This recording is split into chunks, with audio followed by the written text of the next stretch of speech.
রাষ্ট্র যে রাষ্ট্রের মেরামত অর্থাৎ বিএনপির ভারপ্রাপ্ত চেয়ারম্যান জনাব তারেক রহমান যে 31 দফা দিয়েছে, সেই 31 দফা বাস্তবায়ন করতে হলে আমাদেরকে সবাইকে সক্রিয়ভাবে এবং ঐক্যবদ্ধভাবে এই আওয়ামী দুষ্কৃতিকারী বা আওয়ামী লীগ আমরা গতকাল দেখেছি আসলে কুয়েটে অর্থাৎ খুলনা প্রকৌশল বিশ্ববিদ্যালয় যে আমরা ছাত্র দলের নবীন ভাইদের জন্য তারা ছাত্র ফরম বিতরণ করেছে এবং এই বিতরণকে কেন্দ্র করে বা বিতরণে বাধা প্রদান করেছে কারা, এবং সেটা আসলে আপনারা দেখেছেন বৈষম্য বিরোধী ছাত্র নামে বা জামাত শিবির নামে। আমরা জামাত শিবির এবং তাদের বিরুদ্ধে আমরা বলতে চাই না, তারা তো আমাদের প্রতিদ্বন্দ্বী না বা আমরা প্রতিদ্বন্দ্বী ভাবি না। আমরা চাই বাংলাদেশ জাতীয়তাবাদী ছাত্র দল একটি ঐতিহ্যবাহী ছাত্র সংগঠন, যে সংগঠনের ধারাবাহিকভাবে বাংলাদেশের যে রাষ্ট্র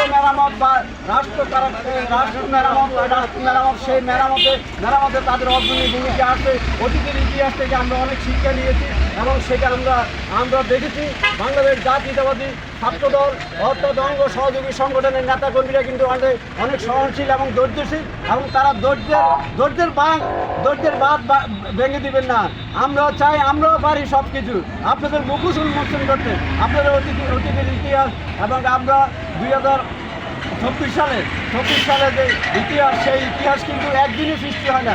এই ইতিহাস সৃষ্টি করতে কিন্তু আমাদের অনেক নেতাকর্মীকে জান দিতে হয়েছে, অনেককে হত্যার শিকার হতে হয়েছে, অনেককে পুঙ্গুত্ব বরণ করতে হয়েছে, অনেককে ব্যবসায়িকভাবে ক্ষতিগ্রস্ত হওয়ার পরে কিন্তু থেকে গেছে তখন একটি গণঅভ্যুত্থান বা দ্বিতীয় স্বাধীনতা অর্জিত হয়েছে। সেই স্বাধীনতার ধারাবাহিকভাবে ধরে রাখতে হলে আমাদেরকে সবাইকে ঐক্যবদ্ধভাবে কাঁধে কাঁধ মিলে আমাদের সবাইকে সজাগ থাকতে হবে।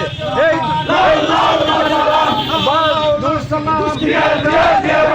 ছাত্র সংগঠনের নামে যারাই অন্যায় করে সেই অন্যায়ের প্রতিবাদ করতে হবে, সবাইকে প্রতিরোধ করতে হবে।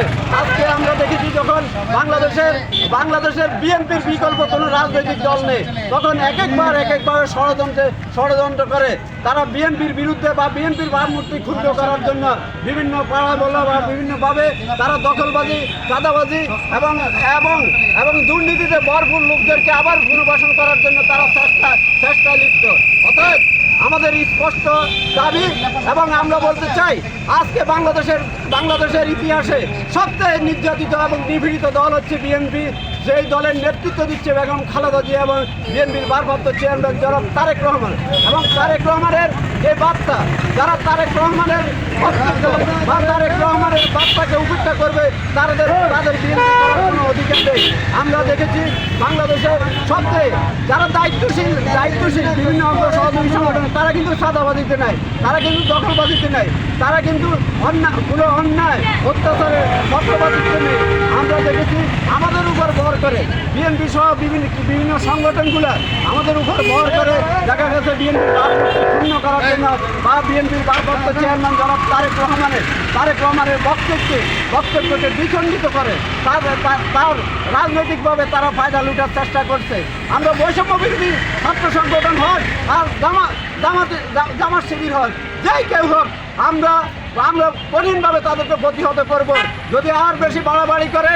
এবং অতীতে আমরা দেখেছি কারা রাজপথে ছিল, কারা এ ধরনের কর্মসূচিতে অংশগ্রহণ করেছে। রাষ্ট্রবিরোধী রাষ্ট্র ষড়যন্ত্র বা দলের ভাবমূর্তি যারাই ক্ষুণ্ণ করবে, যারাই দলের বিরুদ্ধে অবস্থান নেবে, আমাদের স্পষ্ট দাবি, এবং আমরা স্পষ্টভাবে বলতে চাই তাদের বিরুদ্ধে সাংগঠনিক ব্যবস্থা নেওয়া হবে।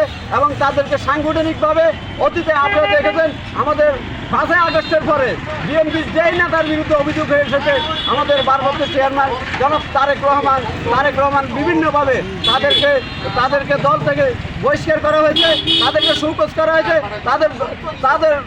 তাদেরকে আইনের আওতায় আনা হয়েছে। এই ধরনের ঘটনা দেখছেন আপনারা। অতএব আমরা আসলে বিএনপি এখন একটা মৌসুম, আমি মনে করি এটা একটা স্বাভাবিক পরিস্থিতিতে আসছে।